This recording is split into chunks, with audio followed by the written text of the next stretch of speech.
Donc j'ai longtemps été hyper cartésienne. Voilà, j'étais, dans une autre vie pendant 20 ans, directrice marketing internationale. Vous me voyez là d'ailleurs sur cette photo, sur un salon. Et donc pour moi, le monde invisible se résumait au Père Noël, aux cloches de Pâques et à la petite souris des dents. Donc tu vois, je viens de loin. Et tout a changé pour moi quand j'ai choisi d'accoucher à domicile. C'était pour mon troisième enfant à la veille de mes 40 ans en 2012. Donc tu vois sur cette photo qu'il a déjà bien grandi. Donc tout cela, c'était en 2012. C'est en 2012 que tout a commencé et que j'ai donc choisi d'accoucher à domicile pour mon troisième enfant. Et pendant toute cette préparation très particulière, eh bien cette expérience de vie m'a reconnectée à moi-même. Elle m'a reconnectée à mon corps, à mes sensations physiques. Elle m'a reconnectée avec mes émotions. Je me suis rendu compte que les émotions, ce n'était pas quelque chose qu'on devait cacher, dont on devait avoir honte. Voilà, c'était quelque chose au contraire qui nous permettait d'avancer. Et ça m'a reconnectée aussi à mes pensées. Voilà, prendre conscience qu'on a un pilote automatique là-haut qui fonctionne.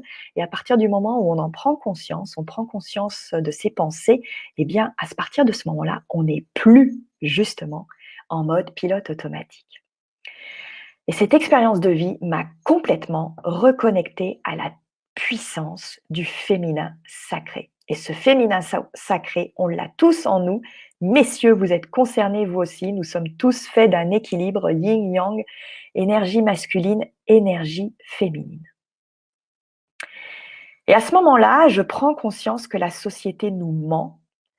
La société nous impose des croyances, un modèle unique. Voilà, on est obligé d'accoucher à l'hôpital, on est obligé d'accoucher comme ci, comme ça. On a besoin d'un médecin qui nous dise ce qu'il faut faire. Toutes ces croyances ont volé en éclats pour moi à ce moment-là. C'était ma troisième grossesse, donc j'avais vécu tout le processus avant en écoutant les autres, en faisant ce qu'on me disait de faire. Mais à ce moment-là, j'ai pris conscience que ce modèle unique, je n'en voulais pas, je n'en voulais plus. Et j'ai donc décidé à ce moment-là de changer. J'ai quitté mon job, j'ai commencé un parcours de développement personnel et spirituel qui m'a emmené un jour, ou un soir plutôt devrais-je dire, un soir d'hiver. C'était après une retraite de 7 jours de méditation en silence. J'étais à mon cours de yoga, donc un cours tout à fait normal. Le yoga fait partie de ma vie depuis des années maintenant.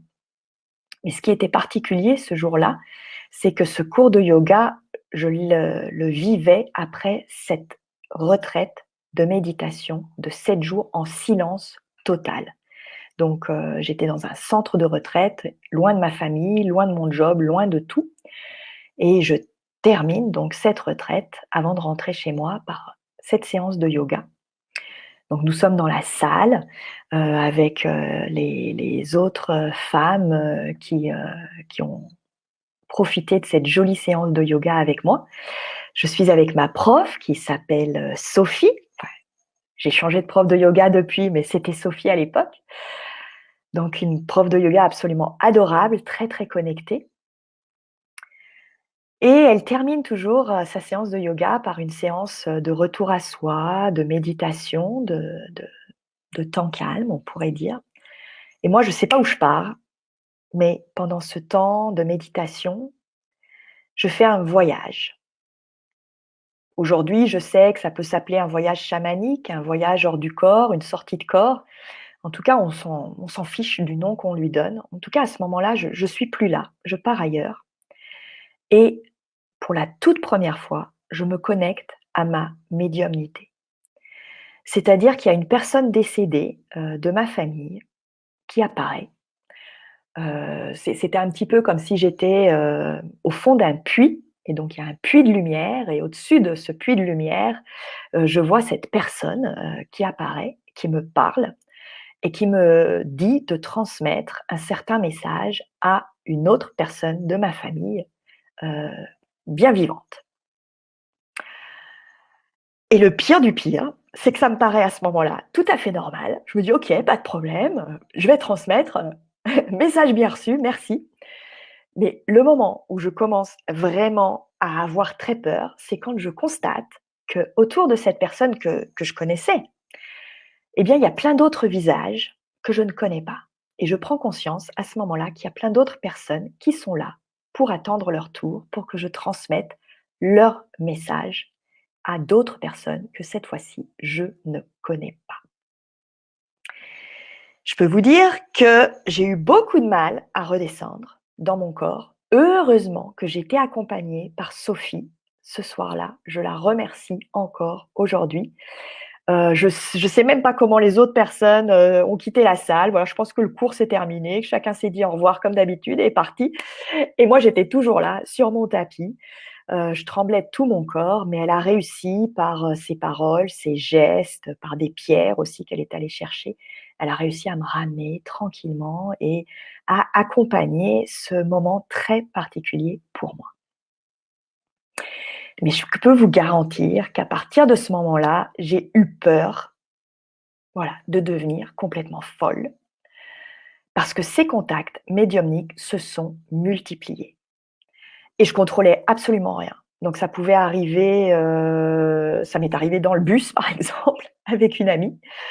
Ça m'est arrivé, dans des ateliers, de développement personnel, hein, où on ne parlait pas du tout de médiumnité. Voilà, j'avais des personnes décédées qui se présentaient, je sentais des choses dans mon corps, j'entendais des messages et ils ne voulaient pas repartir tant que je n'avais pas livré le message.